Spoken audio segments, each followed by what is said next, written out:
Karnataka TV ಹಾಗೂ ಆಡ್6 ಸಹಭಾಗಿತ್ವದಲ್ಲಿ ರಾಜ್ಯಾದ್ಯಂತ ನಡೀತಾ ಇರುವಂತಹ ಸಂಕ್ರಾಂತಿ ರಂಗೋಲಿ ಸ್ಪರ್ಧೆ ಮಂಡ್ಯ ತಾಲೂಕಿನ ಕೆರಗೋಡು ಗ್ರಾಮದಲ್ಲೂ ನಡೆಯಿತು.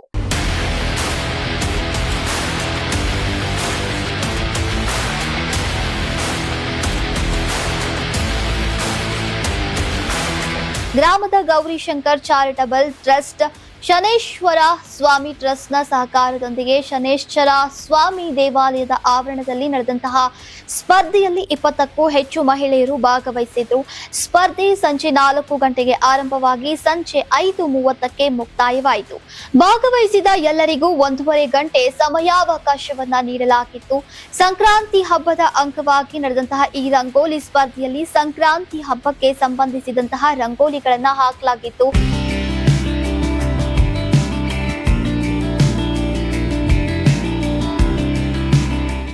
ಈ ಸ್ಪರ್ಧಾಳುಗಳಲ್ಲಿ ವಿಜೇತರನ್ನ ಆಯ್ಕೆ ಮಾಡೋಕೆ ನಮ್ಮ ಕರ್ನಾಟಕ ಟಿವಿಯ 2 ಸದಸ್ಯರು ಸೇರಿದಂತೆ 5 ಜನರ ತಂಡ ತೀರ್ಪುಗಾರರು ಇದ್ರು. ಈ 5 ಜನರ ತಂಡ ಪ್ರತ್ಯೇಕವಾಗಿ ನೀಡಲಾಗಿದ್ದಂತಹ ಅಂಕಗಳನ್ನ ಒಟ್ಟುಗೂಡಿಸಿ ಅಂತಿಮವಾಗಿ ಹೆಚ್ಚು ಮತ ಪಡೆದಂತಹ 3 ಬಹುಮಾನವನ್ನ ವಿತರಿಸಲಾಯಿತು. ಶಾಂತಕುಮಾರಿ ಎಂಬುವರು ಪ್ರಥಮ ಸ್ಥಾನ, ಇಂದ್ರಾಣಿ ಎಂಬುವರು ದ್ವಿತೀಯ ಸ್ಥಾನ ಹಾಗೂ ರಮ್ಯಾ ಎಂಬುವರು ತೃತೀಯ ಬಹುಮಾನವನ್ನ ಪಡೆದುಕೊಂಡಿದ್ದಾರೆ. ಇನ್ನು ವಿಜೇತರಿಗೆ ಕ್ರಮವಾಗಿ ತಲಾ 5,000, 3,000 ಹಾಗೂ 2,000 ರೂಪಾಯಿಗಳ ಕ್ಯಾಶ್ ಪ್ರೈಸ್ ಅನ್ನ ನೀಡಲಾಯಿತು. ಜೊತೆಗೆ ಸ್ಪರ್ಧೆಯಲ್ಲಿ ಭಾಗವಹಿಸಿದಂತಹ ಎಲ್ಲರಿಗೂ ಕರ್ನಾಟಕ ಟಿವಿ ಸಂಸ್ಥೆಯ ಪರವಾಗಿ ಪ್ರಮಾಣ ಪತ್ರ ಹಾಗೂ ವಿಶೇಷ ಗಿಫ್ಟ್ ಅನ್ನ ನೀಡಲಾಯಿತು.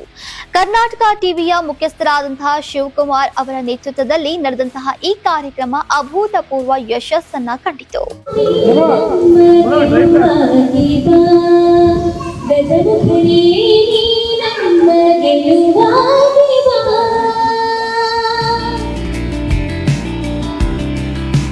ಖುಷಿ ಆಗ್ತಾ ಇದೆ. ನಮ್ಮ ಕೆರಗೋಡಲ್ಲಿ ಇದೆ ಟಿವಿ ಚಾನಲ್ ಎಲ್ಲ ಬಂದಿತ್ರ ಇದು ಮಾಡ್ತಾ ಇರೋದು.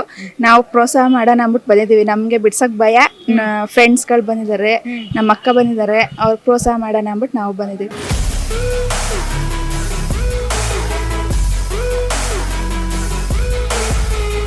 ತುಂಬಾ ಖುಷಿ ಆಯ್ತು. ಕಾಂಪಿಟೇಷನ್ ಭಾಗವಹಿಸ್ತೀನಿ ಅಂತ ಮಗಳು ಬಂದಿದ್ದಾಳೆ, ತಂಗಿ ಬಂದಿದ್ದಾಳೆ, ಚೆನ್ನಾಗಿ ಬರೀತಿದ್ದಾರೆ. ಖುಷಿ ಆಯ್ತು. ನಮ್ಗೆಲ್ಲ ಖುಷಿ ಆಯ್ತು.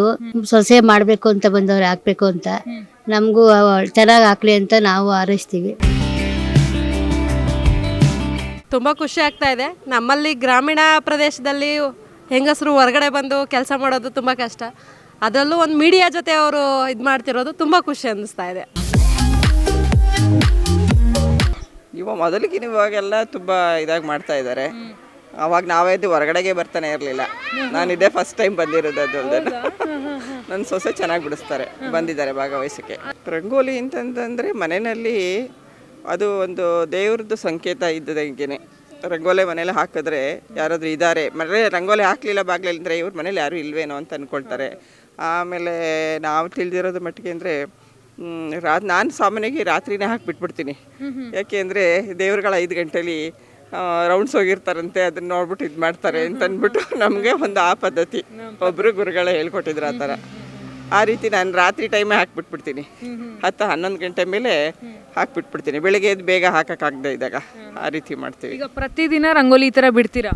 ನಾವು ಪ್ರತಿದಿನ ಬಿಡ್ತೀವಿ. ಆಮೇಲೆ ಹಬ್ಬಗಳಲ್ಲಿ ಕಲರ್ಸ್ ತುಂಬ್ತೀವಿ. ಆ ಪದ್ಧತಿ.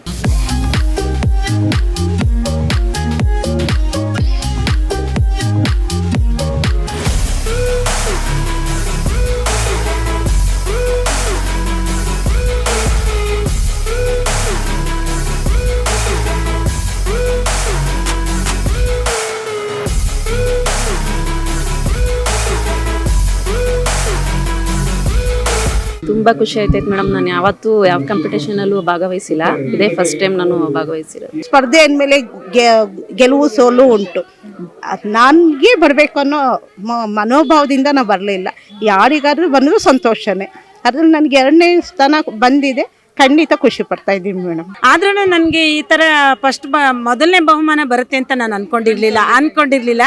ಏನೋ ಅಕಸ್ಮಾತ್ ಬಂದರೆ ನನಗೆ ವಯಸ್ಸಾಗಿದೆ ಅಂದ್ಬಿಟ್ಟು 3ನೇ ಬಹುಮಾನ ಕೊಡ್ಬೋದು ಅಂತ ಅಂದ್ಕೊಂಡಿದ್ದೆ ನಾನು. ನೀವೆಲ್ಲ ಇಷ್ಟೊಂದು ನಮ್ಮ ಕೆರಗೋಡನ್ನ ಇಷ್ಟು ಉನ್ನತ ಸ್ಥಾನದಲ್ಲಿ ಎತ್ತಿ ಮಾಡ್ತಾ ಇದ್ದೀರಿ. ಇದೊಂದು ಈ TV ಪ್ರೋಗ್ರಾಮ್ನವರು ಇವತ್ತೇ ಫಸ್ಟ್ ನಮ್ಮ ಊರಿಗೆ ಬಂದಿರೋದು. ಇದಕ್ಕೆ ಮುಂಚೆ ಯಾರೂ ಮಾಡಿರಲಿಲ್ಲ. ಆದರೆ ಇಷ್ಟೆಲ್ಲ ಮಾಡಿರೋದಕ್ಕೆ ತುಂಬ ಖುಷಿ. ಧನ್ಯವಾದಗಳು. ತುಂಬ ಖುಷಿ ಆಗ್ತಾ ಇದೆ. ನಮ್ಮಲ್ಲಿ ಗ್ರಾಮೀಣ ಪ್ರದೇಶದಲ್ಲಿ ಹೆಂಗಸರು ಹೊರಗಡೆ ಬಂದು ಕೆಲಸ ಮಾಡೋದು ತುಂಬ ಕಷ್ಟ. ಅದರಲ್ಲೂ ಒಂದು ಮೀಡಿಯಾ ಜೊತೆ ಅವರು ಇದು ಮಾಡ್ತಿರೋದು ತುಂಬ ಖುಷಿ ಅನ್ನಿಸ್ತಾ ಇದೆ. ಸಂಕ್ರಾಂತಿ ಹಬ್ಬ ತುಂಬ ಚೆನ್ನಾಗಿರುತ್ತೆ. ಮನೆಗಳಲ್ಲಿ ಪುಟಾಣಿ ಮಕ್ಕಳಿಗೆ ತುಂಬ ಚೆನ್ನಾಗಿ ಡ್ರೆಸ್ ಮಾಡಿ ಇದನ್ನು ಬೆಲ್ಲವನ್ನು ಹಂಚುವಂಥ ಕೆಲಸವನ್ನು ಮಾಡ್ತೀವಿ. ಜೊತೆಗೆ ಗಂಡಸರೆಲ್ಲ ಹಸು ದನ ಕರುಗಳಿಗೆ ಅದಕ್ಕೆ ಅಲಂಕಾರ ಮಾಡಿ ಕಿಚ್ಚು ಹಾಯಿಸೋದನ್ನ ತುಂಬ ಚೆನ್ನಾಗಿರುತ್ತೆ. ನೋಡಲಿಕ್ಕೆ ಮಂಡ್ಯಗೆ ಅದೊಂದು ಹೆಮ್ಮೆ ಅಂತ ಅನ್ಬೋದು.